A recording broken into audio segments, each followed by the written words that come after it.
ನೀನಂತೆ ನೀನಂತೆ ನೀನೇ ನಾನಂತೆ ನಾನಂತೆ ji. Good good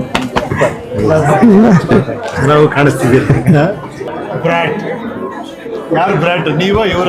ಇವರು brought ಅಲ್ಲ, ಒರಿಜಿನಲ್ ಬ್ರಾಟ್ ನಾನು. ಸ್ಕ್ರೀನ್ ಮೇಲೆ ಅವರು. ನಿಜವಾಗ್ಲೂ ಒಂದು ಶಶಾಂಕ್ ಬಗ್ಗೆ ನಾನು ಯಾವಾಗಲೂ ಒಂದು ನಂಬಿಕೆ. ಯಾಕಂದರೆ ನಿಮ್ಮ ಜೊತೆ ನಾನು ತುಂಬ ಸ್ಕ್ರಿಪ್ಟ್ಗಳು ವರ್ಕ್ ಮಾಡಿದ್ದೀನಿ, ನೀವು ನನ್ನ ಜೊತೆ ಕೂತಿದ್ದೀರಾ. ಸ್ಕ್ರಿಪ್ಟಲ್ಲಿ ಮಿಸ್ ಹೊಡೆಯಲ್ಲ ಡೈರೆಕ್ಟ್ರು ಅಂತ. ಈ ತೆಂಡೂಲ್ಕರ್ ಹೆಂಗೆ ಬ್ಯಾಟಿಂಗಲ್ಲಿ ಮಿಸ್ ಹೊಡೆಯಲ್ಲ ಆ ಥರ ನೀವು. ಬಟ್ ತುಂಬ ಚೆನ್ನಾಗಿ, ಎಸ್ಪೆಷಲಿ ಕ್ರಿಕೆಟು ಬೆಟ್ಟಿಂಗ್ ಗೊತ್ತಿರೋರ್ಗಂತೂ ಎಕ್ಸ್ಟ್ರಾಂಡಿನರಿ ಇದು. ತುಂಬ ಇಂಟ್ರೆಸ್ಟಿಂಗ್ ಆಗುತ್ತೆ. ಆ ಕೊನೆ ಟ್ವಿಸ್ಟ್ ಯಾರು ಎಕ್ಸ್ಪೆಕ್ಟ್ ಮಾಡೋಕ್ಕಲ್ಲ, ಅದು ಹೇಳಬಾರ್ದು ಇವಾಗ. ಆ ಮಜಾ ನೀವು ಥಿಯೇಟ್ರಲ್ಲೇ ತೊಗೊಬೇಕು. ನೀವು ತುಂಬ ಕ್ಲಾಸಾಗಿ ಆ್ಯಕ್ಟ್ ಮಾಡಿದ್ದೀರಾ, ಸಖತ್ತಾಗೂ ಕಾಣುತ್ತೀರಾ, ತುಂಬ ಚೆನ್ನಾಗಿದೆ. Everything is so good. Thank you sir. I am really ಡೈರೆಕ್ಟರ್ಗಳಿಗೆ ಡೈರೆಕ್ಟರ್ ನೀವು ಹೇಳಿದ್ರಿ ಅಂದರೆ ಥ್ಯಾಂಕ್ ಯು. ನಿಮ್ಮಿಂದ ಇನ್ಸ್ಪೈರ್ ಆಗಿ ಈ ಥರ ಫಿಲ್ಮ್ ಮಾಡೋದು. ನಾವು ಟ್ವಿಸ್ಟ್ ಮೇಲೆ ಟ್ವಿಸ್ಟ್ ಕೊಡಿದ್ರೆ ನೀವೇ